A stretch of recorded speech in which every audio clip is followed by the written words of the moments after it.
الورد بدأ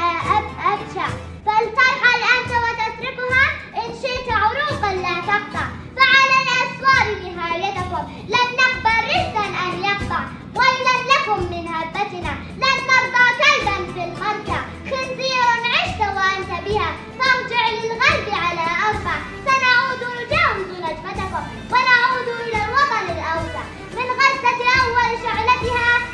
بهشيم الحق تتولى، في غزة شعب لن يركع سيعيد لسيرتها الأروع، وشراع الحق له بحرا من غزة من زمن أشرع، كأس الحرية يا صحبي بالعز زمانا فلنجرع، سيعود القلب لعزتنا والعين لها وصلا تخشع، ويصلي الشكر بها قلب وجبين لله يرجع.